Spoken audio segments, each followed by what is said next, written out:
Só fazer um comentário. Eu vou começar a fazer que nem os programas dos anos 90, que usava aquela ficha, sabe? Quando você vai... Plastificada. Vou começar a usar. Porque ficar tentando lembrar de tudo que eu escrevi das séries é ruim. Eu tenho memória ruim. Tá bom, Gugu, Liberato. Gugu. Gugu. Você fala disso, eu só lembro do Gugu com a ficha. Com a fichinha. Domingo Legal. Fica aquela coisa do Domingo Legal, com o microfone aqui assim. Fica Domingo! Chega. Muita palhaçada, não vai por isso. Não vai não. Tá estreando na Netflix uma série de terror chamada Cuarón.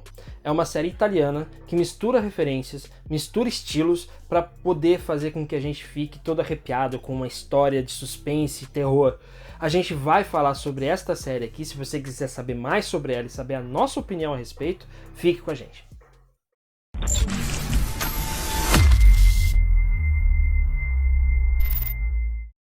Antes de começar, eu gostaria de pedir para você se inscrever no nosso canal, o seu feedback é sempre muito importante pra gente. Também queria pedir para você clicar no sininho para receber as notificações dos vídeos novos que a gente lança aqui no canal. E também queria pedir para você seguir a gente nas redes sociais. A gente tá no Facebook, no Twitter e no Instagram.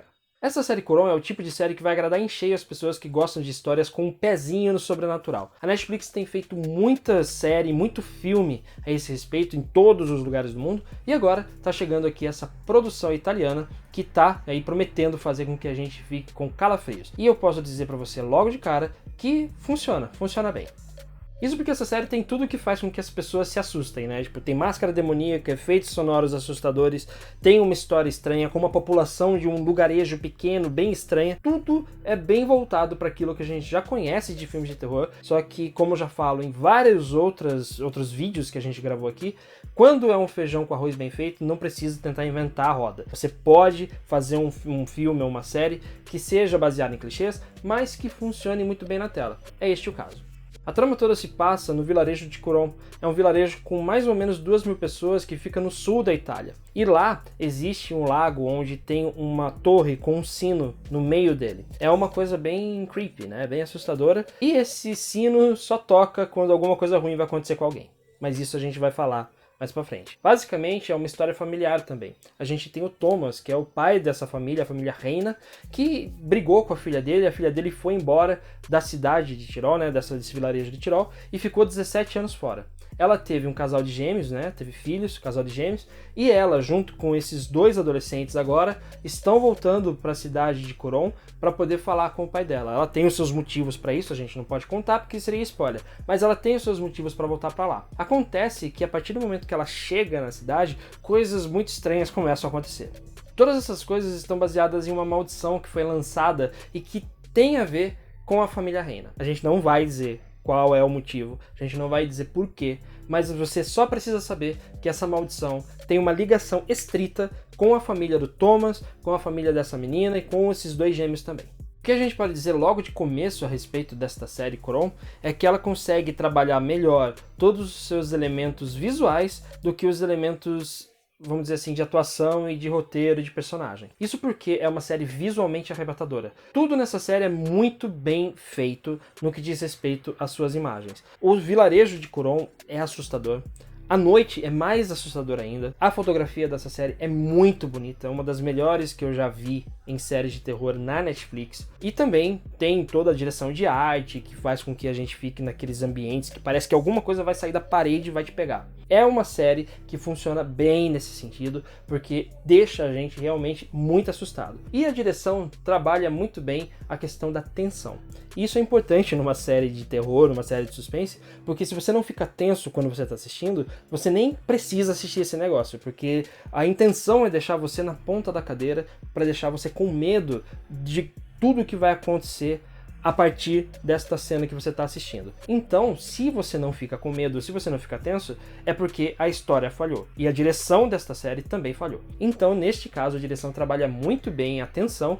Você fica, em determinados momentos, realmente nervoso com as coisas que vão acontecer, porque trabalha muito bem aquela coisa do claro escuro também, né? Que você tem coisas que podem sair de dentro da escuridão e você fica com esse medo. E sempre que essas cenas aparecem, você fica tenso porque você não sabe o que pode acontecer. Nesse sentido, a série é muito boa.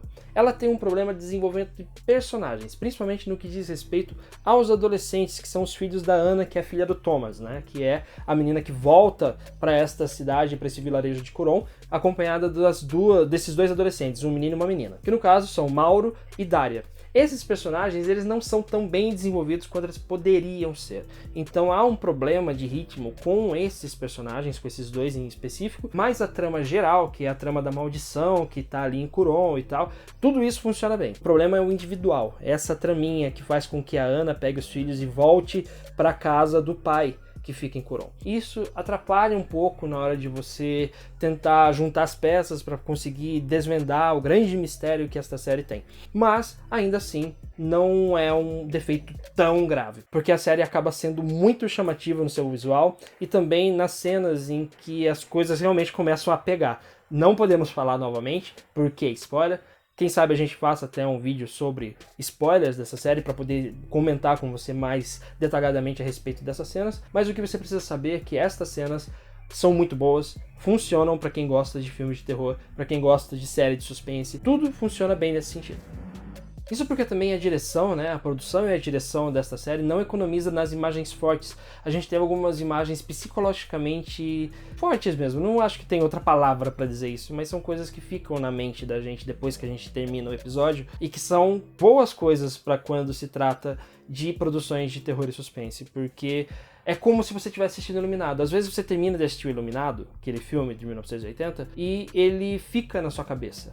Aquelas imagens ficam rodando na sua cabeça, você não esquece do filme e das coisas que você viu. Tem alguns episódios em Curon que são exatamente assim. São cenas de impacto que ficam na sua cabeça e fica aquele medinho, fica uma coisa meio permanente na sua cabeça. E é isso que transforma Curon em uma série ótima, porque ela já está acima da média de todas as outras séries da Netflix que tem o mesmo tema, né, o tema com o pé no sobrenatural, porque infelizmente a Netflix não tem acertado muito nesse sentido.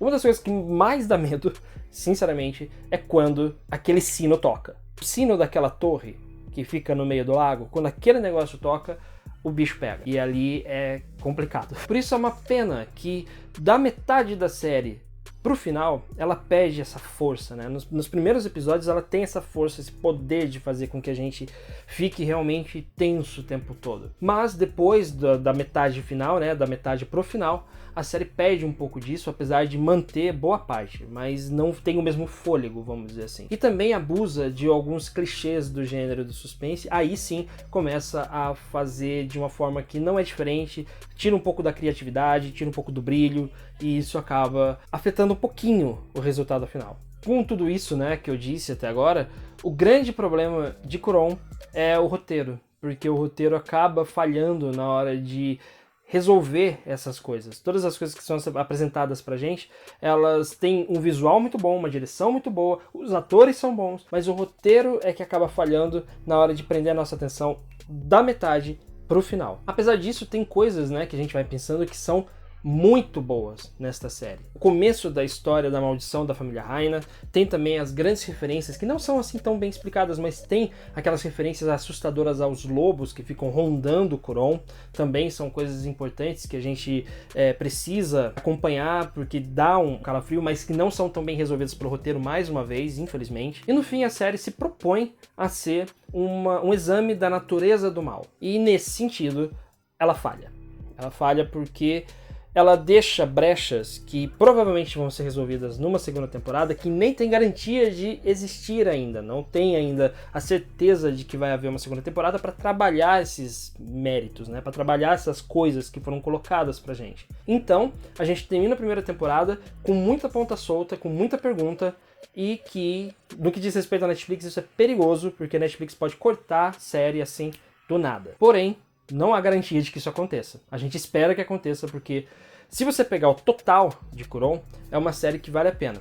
Como eu falei, da metade pro final ela perde esse fôlego, esse ritmo, né, por conta do roteiro já ficar meio cansado, começar a usar muito clichê, mas no seu episódio final ela meio que retoma esse fôlego e faz com que a gente queira acompanhar essa história. Então, é lógico que eles querem fazer uma segunda temporada, a gente espera que tenha uma segunda temporada, porque o final acaba deixando a gente curioso para saber qual vai ser o destino desses personagens. Não posso contar, né, mas quais são os destinos dos personagens que chegaram até ali, mas a gente não tem a garantia de que isso aconteça, e como eu disse, como se trata da Netflix, é muito perigoso que isso não aconteça e a gente vai ficar a ver navios. E muito do que eu disse dessa parte final, né, é justamente focado no personagem da Ana, que ela acaba sendo a representação total daquela luta que a gente tem dentro de nós, que é a luta do bem contra o mal, do lado sombrio ou do lado da força. Desculpa, Star Wars, mas é bem isso, tipo, a dualidade daquelas forças que ficam lutando dentro da gente o tempo inteiro, a força do mal, a força da escuridão, e a força do bem, a força da luz, enfim, tudo isso é representado na Ana, que é a personagem principal dessa história, só que acaba de uma forma, não sei, acaba bem, assim, deixando mais dúvidas do que certezas. Tirando isso, é uma série muito boa, uma série que trabalha seus elementos sobrenaturais de uma forma muito competente, tem bons atores, tem uma boa fotografia, tem uma boa direção de arte, é muito tensa, você fica tenso o tempo inteiro, quase o tempo inteiro, né, porque como eu falei, da metade pro final isso muda um pouco. Pra nós aqui do canal 5 Tons, essa série merece 4 estrelas, uma série que tem muito futuro e a gente espera que tenha, mas a gente não sabe se vai ter. A primeira temporada, se ela ficar só na primeira temporada, a gente se diverte, mas fica com uma baita interrogação na cabeça. E talvez isso não seja tão bom sinal assim. Mas no resto,